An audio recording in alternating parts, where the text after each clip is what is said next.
Richard and I have been together for 44 years, and our relationship during that time really revolved around kind of although he was a farmer, an artistic life, because he's very creative and artistic, and I am as well, although I worked a lot.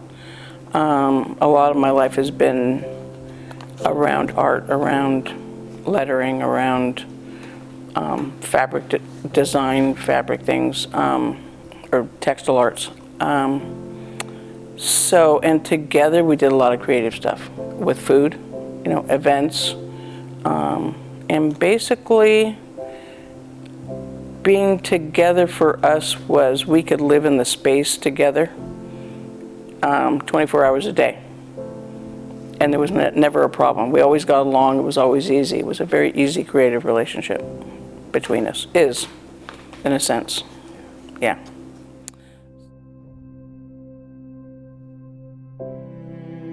I think about this often. I don't think Richard really realized that he was declining. I think there was a few hints for him. He went to a heart doctor one time, and the doctor said to him, you have dementia. And Richard was really upset because at that point he didn't know what he was talking about. And I think he was repeating speech patterns and things like that the doctor could see immediately what was going on. I could see a decline at that point, a bit, but we didn't put that word on it. I never thought dementia. And I thought that was, harsh of the doctor to say that in front of him. He should have had a conversation with me about it, because I kind of traumatized Richard a little bit, and he was pretty upset. I noticed because Richard used to do a lot of writing, and when I noticed that it was more evident was when he stopped writing. He would sit down and he would write things about the ranch and try to do some legal stuff involved in the ranch and getting things settled with the family and the division of the property, the ranch and stuff. And then he would be writing these things, and then he'd cross them off and then rewrite them. And then one day he just put the books away, and that was it.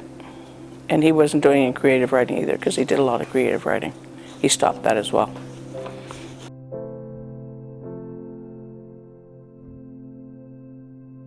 There was not a formal diagnosis. He didn't have a GP at that time. He was on Medicare, and we were having trouble finding a Medicare doctor because of his age at the time, even at that stage. So when we finally got a GP for him, do they call them GPs anymore?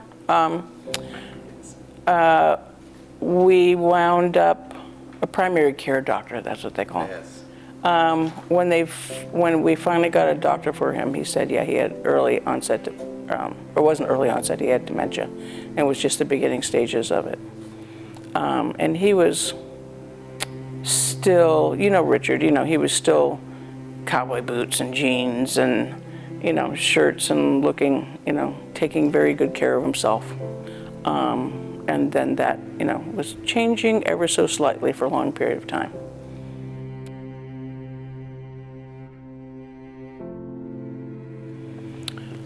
Well,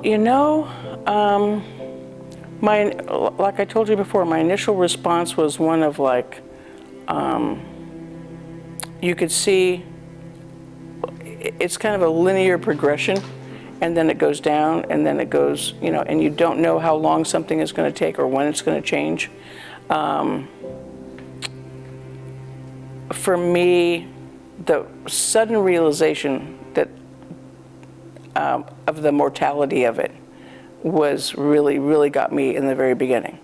I'm much better able to cope with it now, because it was like it sounds like an odd thing to say, but it was like the beginning stages of grieving for me, in a sense, and that I was going to lose him at some point. Sure.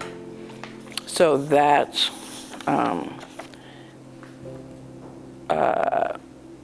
the care part of it was, before I had care for him, it was like trying to get him to bed and sleep. His sleep patterns were changing. He didn't want to sleep. He was manic sometimes. He didn't want to sleep. He would, and this was been over a period of maybe three years ago, where he would want to just be. He was never aggressive. He's been a very kind of sweet person throughout the whole thing. That's his nature. But he would fight going to sleep, and then he'd get up and he'd want to walk around, or, and you can't make me do this, and I'm not going to do it. It's like there's, I had no explanation of what these patterns were about, because only education I had was my research that I did into the whole process of it. And he used to walk the dog, and that was part of his pattern. He loves dogs, just loves dogs. So he would walk the dog, and he was good about walking around certain ways, and that was all okay until one day he just stopped walking the dog. It was like he recognized himself that he was at a point where he didn't know where he was going. He never voiced it. We never had conversations about this, because it was something that he couldn't verbalize, basically, and still has. There's none of that. So my first efforts to cope, and I've done a lot of thinking about this, and they've been mostly reactive. Oh, this is a new phase, so let's, this is a new one. Now what do I do? Like his wanting to get up, his wanting to like walk outside, or some of those things. And then he stopped. And then he would go, stop doing that thing. Okay. And then the doctor that he was going to gave him some sleeping pill at night and stuff to quiet him.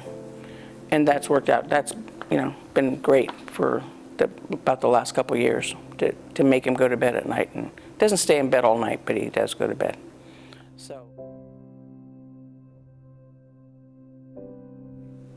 Okay, the first thing that I kind of that I did in there was find somebody to watch him when I wasn't there, because up until that point that he could be by himself at home, and he could, and he was good, and he didn't leave the house, and he didn't have he stopped driving. Of course, I didn't let him drive for a few years anyway.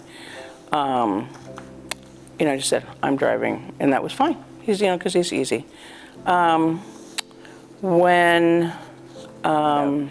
When I had to find somebody to be with him when I wasn't there, changed the whole thing, because he had to have care at my house. He's not in a facility or anything.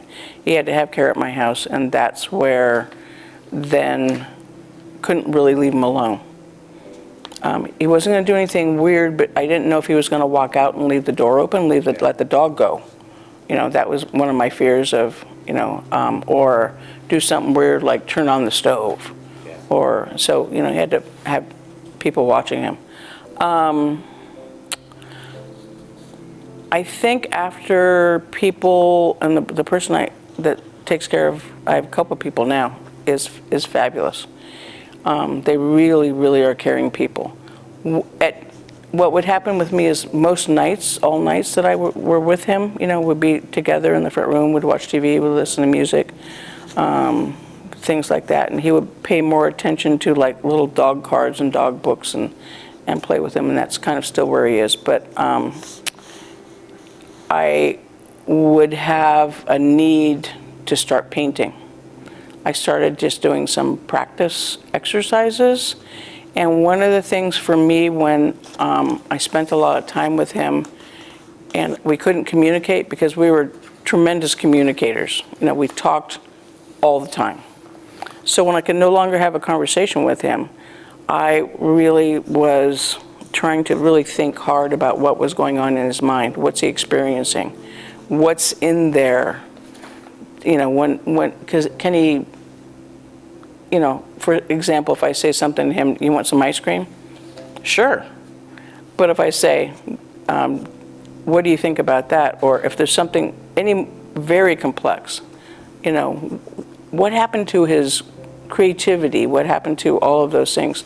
So my going in to start painting and thinking about that, what is he feeling? What's the conversation that I can have with him? And that's where the painting started. It was thinking about having conversations with him on another level.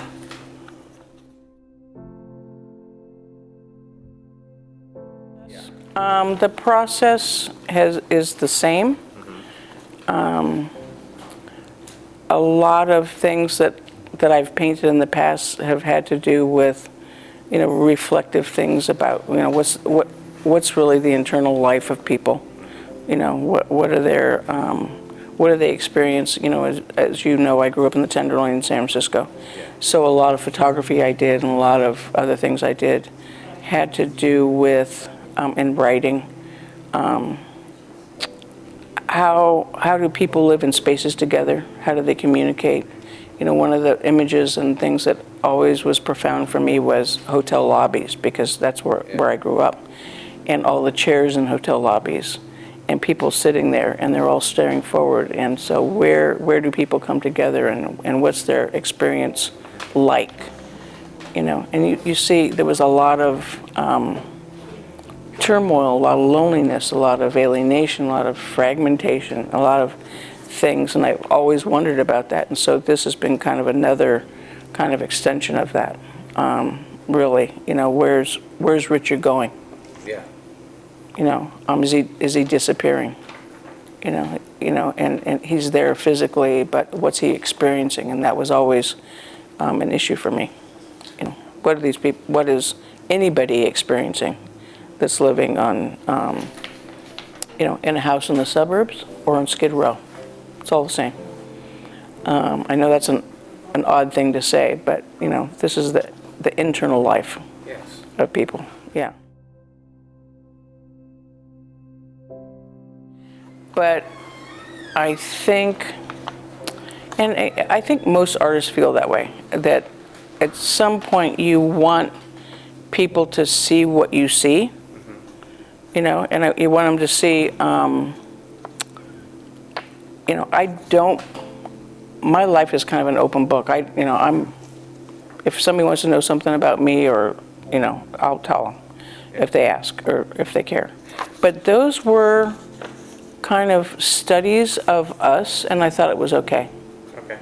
And I didn't feel like it was so revealing and personal. It was it was just not an adventure, but it was an experience in like a diary, like an art diary. Okay. Yeah. And part of my starting to paint in any situation was to sit down and do some little self-portraits or something to get me, kind of vitalized. And so that's kind of what this started as. I'm going to go paint about how I'm feeling right now and how's Richard feeling, and where's he going. So no, I didn't feel bad about or have any reservations about posting them.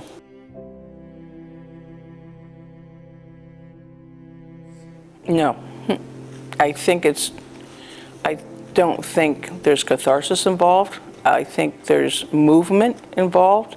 You move from one point to another point, and you don't ever really solve anything doing art.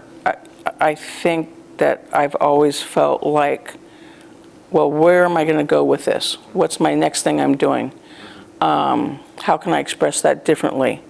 Art, I think, is more not cathartic, more transformational.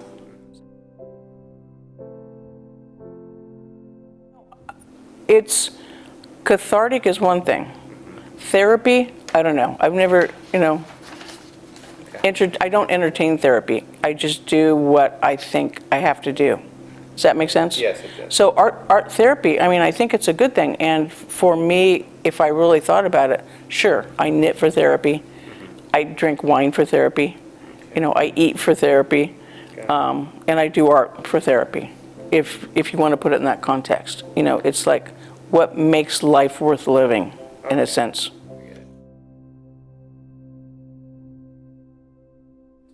Hasn't changed me as a wife. The only thing it's done is make me more cognizant of, or not cognizant, more care is an issue, and kindness, and patience. Oh Lord, lots of patience, and especially the stages of it. You go from a fully developed person to one that can't take care of themselves and then goes on to be incontinent, and so your care and your patience changes. And not, I'm not the most patient person all the time. I'm going, oh my God, another day of this, and I go insane. But then you have the flip side of that, where you just go, oh, okay, everything's good for this moment. As an artist, I think it kind of reignited a need for me to do art that I wasn't doing prior to when I started this, because I hadn't been painting for a long time. What it did was make me need to paint again, to kind of have a relationship with color and line. And to talk about art as a, maybe that's where the therapy comes in, but to have that other relationship as part of my life, things that you really love, especially color, line for me, some form, but yeah, the moving line.